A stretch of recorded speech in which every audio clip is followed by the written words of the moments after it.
Sonic has been through a ton of adventures, some good, a lot bad, and a few that were kinda in between. Honestly, even a bad Sonic game can be fun if you give it to the right person. You go fast and completely destroy Robotnik's army of bots, freeing the trapped animals who have been forced to operate the bots. It's a pretty standard formula that has seen many changes. Some that change the bot destruction up, since Eggy Boy doesn't actually need roboticized animals to lead his armies, the E-Series being an example. However, as much as he knows he doesn't need it, Robotnik is always keen on controlling the denizens of the zones. Hence why it makes sense that whenever Sonic and Tails have to go to Robotnik's base to teach that old man the same lesson, the atmosphere can take a sharp change from the familiar green hill we're so sick of. One of industrialization, machinery lining the walls, and sometimes pollution. Sonic Spinball is a weird in-between game in the Sonic gamerverse. Many a video have informed me that this game was made for the Crimbo 93 release. Sonic kids needed this to wake up and open on the big day. I mean, another half got Mean Bean Machine, which is just Puyo Puyo repackaged. So for those who have actually played this game back when they were kids or unlocked a copy of it on the Sega Collection Plus, probably don't remember past the first level. I'll say the story is non-existent because it's explained with a singular cutscene. Tails and Sonic are flying towards the pinball fortress. Yes, that's what it's called. Save some animals Robotnik is touching that don't consent to being touched. While flying in, Sonic gets knocked off the tornado and takes a dive, appearing to drown. He of course arises from the water fine in level 1, waterlogged and probably exposed to something he really shouldn't be, but otherwise fine. Now to just climb this place and take out Robotnik. Where's my momentum?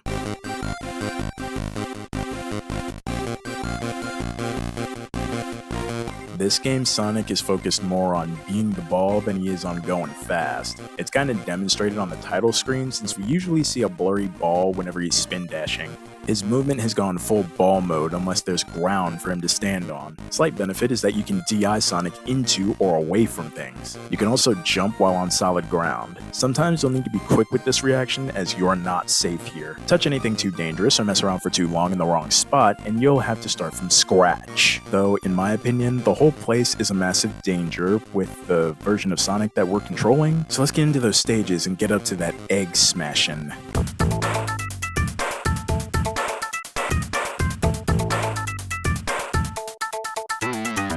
The underground area of the fortress acts as our intro to the pinball stages. Exploring this place feels like something is wrong with our vision because this place looks like Robotnik borrowed most of this stuff from somebody else. You got these kinda new hyper-realistic badniks that look like they don't even know what they're looking for. The only familiar badnik being Cluck. There's this toxic sludge that's basically polluted the entire area, and pools everywhere. The walls ooze green slime, and they usually don't freaking do that. Hitting the water, Sonic would be able to escape the sea dragon if only he could swim, whereas touching the sludge outright murks the blue blur where he wades. In order to leave, we literally need to drain this crap, then use said empty drainage system, collect blue emeralds, don't question it, and get to the top of this place.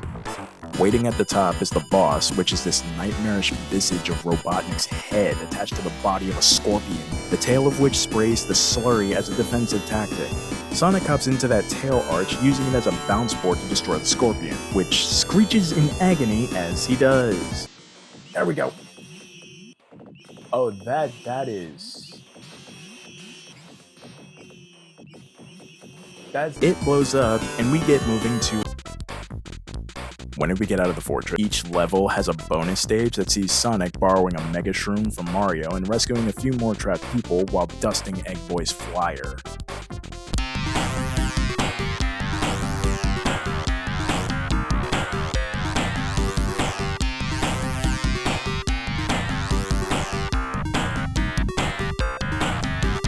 Once out of the sewer hold, we're into a massive mirror generator loaded with lava. The only thing aside from steam releases they have plenty of being Cluck badniks. Sonic has to break through the center of the generator, then use the second levels to find emeralds. Wait, later, okay? Later. After which he then has to ascend the plume of heat and metal to assail its center reactor, the act of which is actually easier said than done, as the army of Clucks and Pharaons desperately attempt to impede Sonic's progress, the heat and pressure only building as we get to the reactor. A giant vat of disembodied Robotnik heads that barf lava and explode when dealt enough damage. The destruction of the reactor sends lava shooting everywhere as we escape into a bonus board once again. Ivo Ovoid's head, again, pops up from the board whack-a-mole style with his teeth bared. Ew. Sonic needs to hit the targets behind and knock the teeth out of Robotnik's head and feed him the ball to escape to the next stage.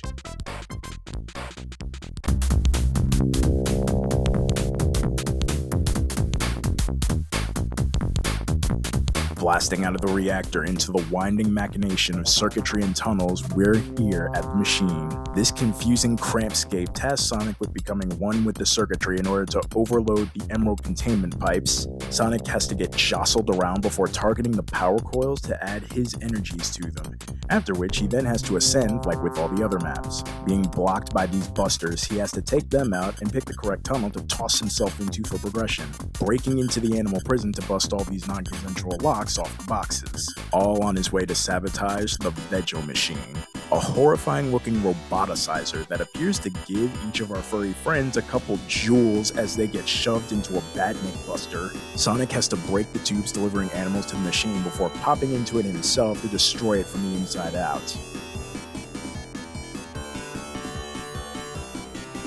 Once that's destroyed, he has to cull a march of clucks. Ivo Divo being absent for this level, Sonic has to use the ball to destroy all the panels of an animal capsule one by one. This is while a ton of copy clucks march about the thing, protecting it with their literal lives.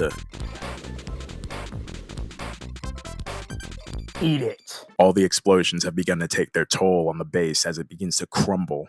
Too bad Robotin Ickman doesn't know we stowed away on his space base as it hurtles through the Atmos.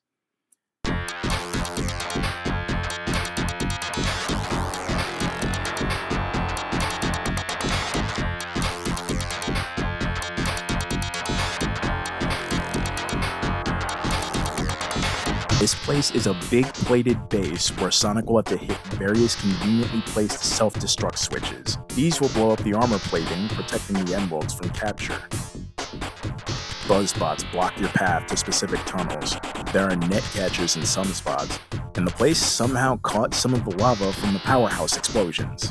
This place literally has it all. Every roadblock Eggerman Robo could toss at us, except the kitchen sink in the form of him making us have to drain the freaking lava back to the planet. Sonic has to let the areas toss him around before he can set his eyes on the emeralds to blast his way into the thermos. Then bound to near the top of it, where the final showdown can begin. With the floating fortress well behind him, Sonic can focus on taking out the main reason him and Tails dropped whatever they were doing today to come here for. Roboticizer, who for some reason has put on a few pounds and a couple inches. In height, which Sonic has now been tasked with one of the side gimmicks of his future titles. Proper button mashing and aiming. He has to mash this button under the egg carrier to get past all the traps Dare Egg Roboman has set to stop, impede, and straight up defenestrate Sonic into the thermosphere. Once that's done, all that's left is to shatter the glass protecting him from a belligerent battery of ball blasts, sending the egg carrier to rest in pieces.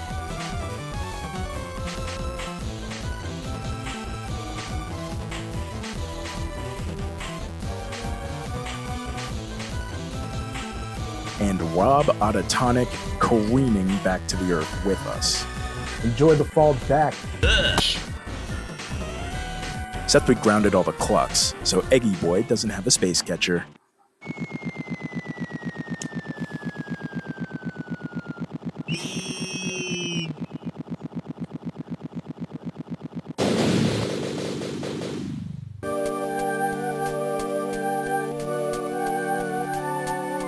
As you can see, this place is super off-putting, and each level has its own ways in which they exude this vibe. Toxic Caves admittedly is a cesspit of only Eggman knows what, mixed together in a slurry that Sonic ended up bobbing through in a diluted form, whilst he was busy trying not to drown. The whole place has badniks mixed with these strangely more detailed versions of other badniks. Touching the ooze gives you a straight up game over, unlike the water where there's a freaking sea dragon. Again, that doesn't look like your average badnik. The boss of this place screeches in agony, by the way.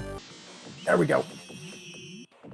Oh, that is... Alright, enough of that. Lava Powerhouse is a sweltering reactor filled with active machinery and winding tunnels. The place feels squished in until you get to the pipe room where steam basically ragdolls you around with little control. Enemies will now actively impede your progress unless you destroy or cut them off. The boss here is literally just a bunch of demonic effigies of Robotnik's face sitting in a pool of lava that barf lava when hit. The machine is a confusing tunnel fest of semi-disorienting yourself, bumping into the emeralds just lying around, and the stage making it known that it's trying to hide things from you. Bad nicks are everywhere, so progress feels like a long mile, and even getting it almost feels like you've gotten nowhere. The boss of this place is a roboticizer, which does so by electrocuting live kittens. There isn't anything else to say about that. Finally, we get to the showdown, where we are the closest to Robotnik and in the clearest air possible. There are points where Eggman has put up markers and flashing signs to impede Sonic's march toward him. This place is basically a roadblock that keeps you from getting up to Robotnik's ship. Once you board and get into the fight, however, you realize Eggman is enormous. The fight is basically Sonic doing his usual Eggman cracking, while said cracky tries to defenestrate his assailant into outer space. Once the final battle is over, the both of them are left to careen back to Earth. Sonic, of course, gets caught by Tails because we never left the thermosphere and the tornado is plot invincible. Lastly, we hear a rather familiar sound as Robotnik falls back to his exploding base.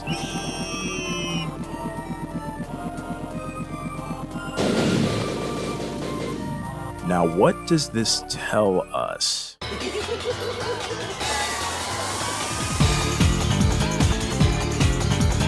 I'm very convinced that this whole game is a drug trip, and Sonic was only coming down from it the longer he was away from the toxic cave. If this really is one of Robotnik's home bases, that means he does a crapload of experimenting and building here. I mean, we see that since there are badniks literally littering the place. They pop out just to be seen, even if they know they'll die for it, hence that sludge slurry that we ended up swimming in and breathing the fumes of for longer than I feel comfortable quantifying, probably has Sonic on the worst trip of his life.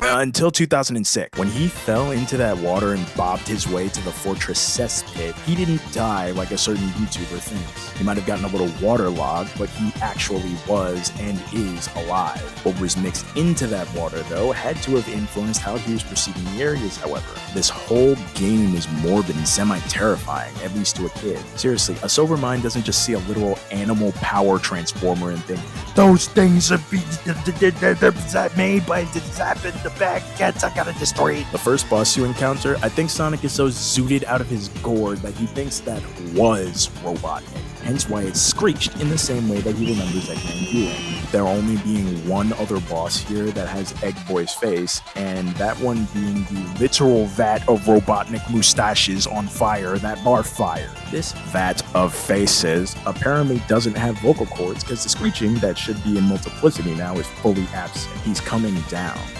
Either from being so hard-tacked on his goal or the sheer amount of throwing himself around he's doing, he's breaking him out of it. But things start to look more and more like Eggman made this instead of borrowing it from his future self. By the time he gets to the machine, he probably gets a second wave in the form of that boss fight, only semi-re-upping his dosage when he's out in the high-pollution, low-oxygen air before the final fight. You know, explaining why Robotnik is 2 stories tall inside that thing. By this point, Sonic has fully started to really come down from his trip. Reality is peeking in and things are starting to make more sense. Yeah, at least for the world. Again, I've always been living a 6-foot life, but damn, why is he so big here? Honestly, if you were tripping on who knows what while in the middle of a fight where your assailant is trying to defenestrate you, would you see that person as a normal person? Answer, no.